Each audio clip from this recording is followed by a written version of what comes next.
Hello everybody, Steve Griffiths here, developer of the MTPredictor software program. In today's MTPredictor video, I'd like to have a look at a bit more of an advanced technique using our Elliott wave tools in MTPredictor to have a look around the end of a 5-wave sequence. But as usual, we start with our risk disclaimer and just remind you that all examples in these videos should be considered as hypothetical. No trades are actually taken, they're just shown for illustration and training purposes only. Remind you that a risk of loss in trading and investing. Put another way, all professional traders know and understand, but more importantly accept that losses can and will and do unfold. It doesn't matter what trading approach you take, there always will be losing trades. Right, this is our standalone MTPredictor version, but exactly the same analysis can be done in our NinjaTrader add-ons as well as our scripts in TradingView, so exactly the same approach. But I want to look at a 4-hourly chart of the Australian dollar Japanese yen. This is following up on what we were looking at in our customer-only training webinars a bit earlier in the week. And I want to go in and have a look at the market pattern coming into this high here. If I use our training mode and I go back to the pivot high here, you can see that the last set of swings going up into this high here, if I hover over this bar, right mouse click, do Elliott wave intermediate, was actually a 5-wave sequence. It was a 5-wave sequence where the market was right at the typical wave 5 WPT. The market started at a reasonably, or this rally started at a reasonably good place where there's a bit of a sideways choppy consolidation, and if I right mouse click up here, it actually came in at DP support off that pivot. So it was a quite a good little start there. So should you look at taking the end of a 5-wave sequence wherever the 5-wave sequence is? Well, the answer is no, and quite a big categorically no, because a 5-wave sequence is a impulsive trend. To try to pick the end of impulsive trend is inherently difficult. It's like standing in front of a train, you'll get squashed quite a lot. So when can you actually utilize this? Well, if I take this all off, turn training mode off, as with everything in MTPredictor, we go to the higher time frame chart. The higher time frame is a time frame between 3 and 5 time frames higher. So on a 4-hourly chart, it would be the daily chart. If you say looking at a daily, it would be the weekly. If you're saying a 3-minute chart, it would be the 15-minute chart. Now again, I want to show you how this is on the chart in advance. So I go back to, well, a couple of weeks ago.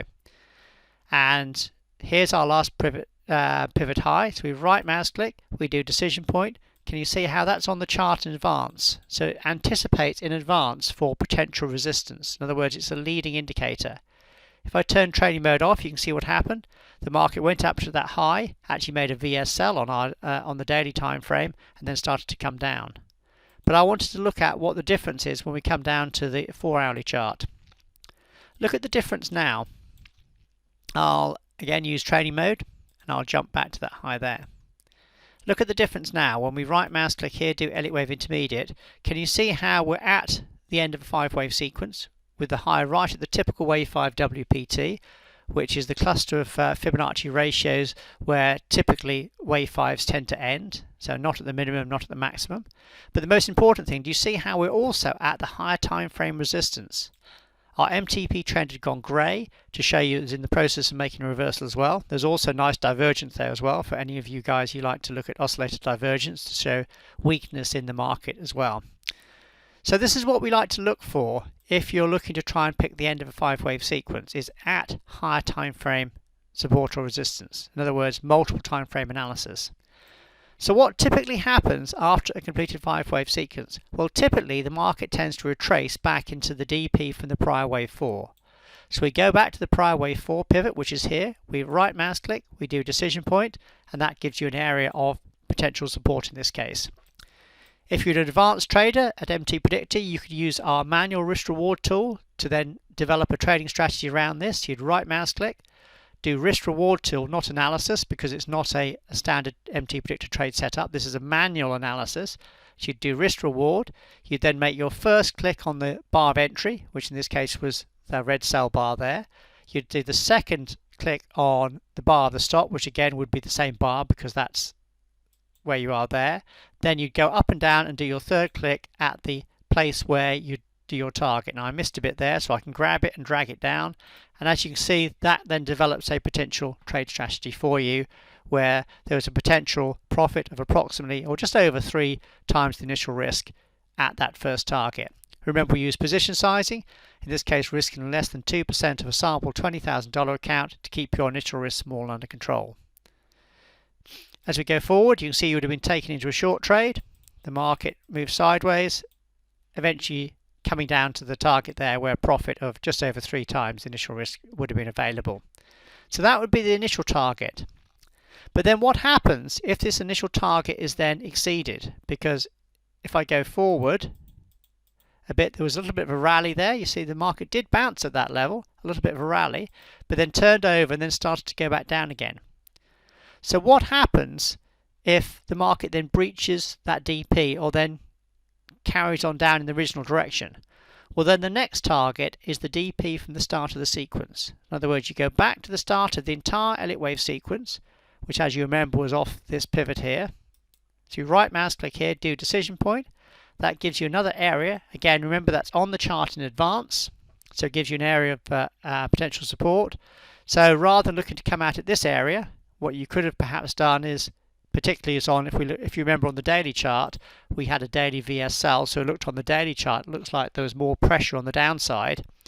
You could then say, well actually I want to come out to the slightly further away target and come down to this DP support zone off the start of the sequence, and as you can see it would potentially have increased your risk reward.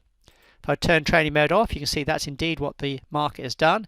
It's carried on down. I think the market was in and around here where my mouse is when we were looking at this in the webinar a bit earlier in the week, so before it actually got to this level.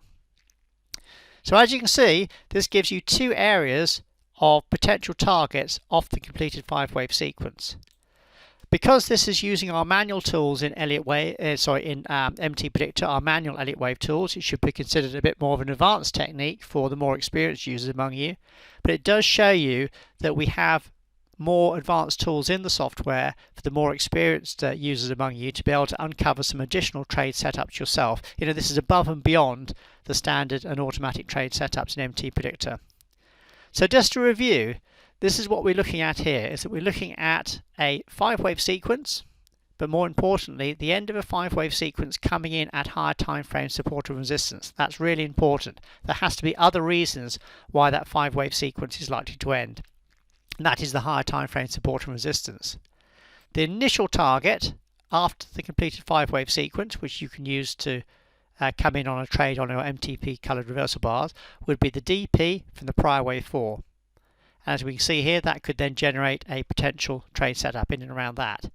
If that's exceeded, then the next target would be the DP off the start of the entire prior 5-wave sequence, would be off this pivot here. So that then gives you an additional trade setup if you wished as well. The MTP trend turned red as we went down here to help confirm the downtrend as well. So hopefully this has been a good video to show you some of the more advanced techniques and tools you can use in the MTPredictor software above and beyond the standard and automatic trade setups for the more experienced users among you.